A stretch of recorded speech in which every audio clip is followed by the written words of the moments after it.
Have you ever taken a selfie, stared at it for a few seconds, felt that sinking feeling in your chest, and immediately deleted it? Then, hours later, your friend sends you a random photo they took of you, and you pause, because somehow you actually look good in that one? That moment feels confusing, almost unreal. And once you understand the psychology behind it, you'll realize something uncomfortable. You're not seeing yourself the way other people see you.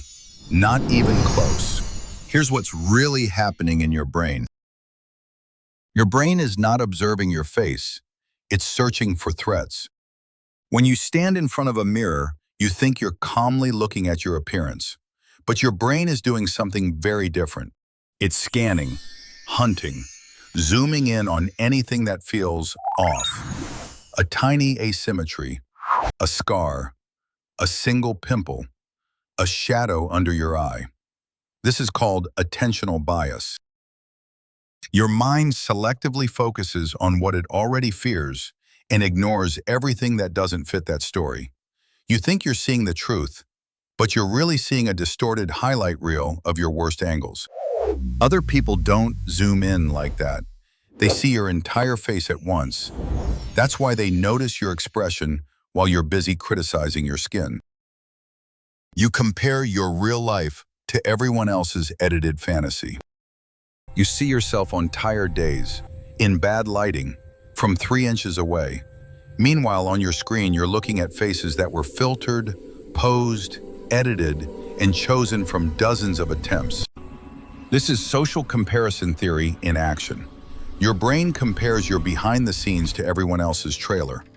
Over time, that comparison quietly convinces you that you're falling behind in a race that was never fair to begin with. You don't feel ugly because you are ugly. You feel ugly because the reference point in your mind has been completely hijacked. Even your mirror is lying to you, by design. You grew up seeing a reversed version of your face every single day. That version becomes what your brain labels as normal. When a camera flips that image back to your true appearance, your brain experiences discomfort. Something feels wrong.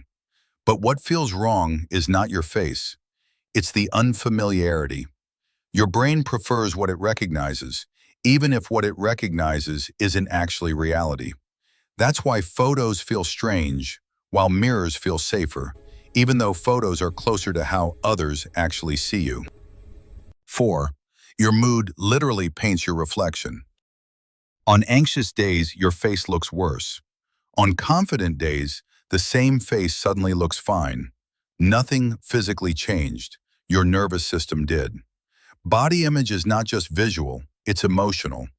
When your mind is overwhelmed, stressed, or insecure, it projects that discomfort onto your appearance.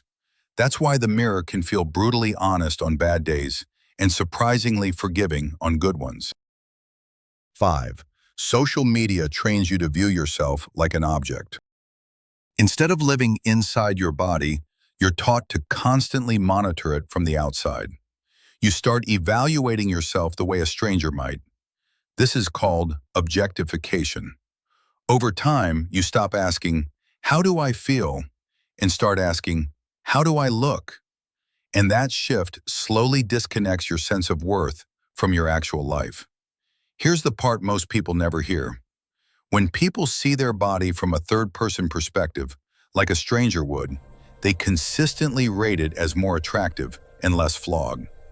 Distance creates compassion. You judge yourself from inside the storm. You judge others from outside of it.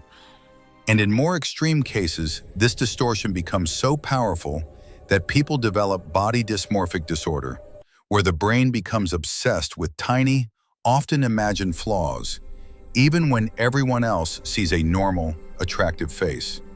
The ugly filter in the mind gets turned all the way up. So here's the real truth.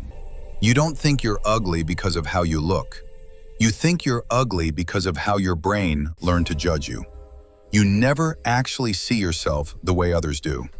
They don't see you frozen under bathroom lighting, analyzing every millimeter of your face. They see you moving, talking, laughing, expressing emotion, existing as a full human being, not a still image. Your brain shows you a harsh, isolated snapshot. Everyone else sees the full movie. So try this instead. Ask someone you trust what they genuinely notice first about you.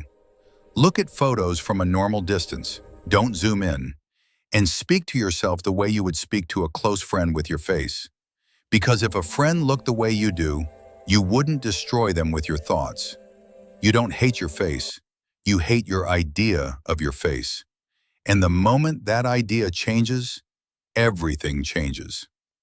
If this made you feel understood, follow for more psychology that finally explains the parts of you nobody ever taught you about.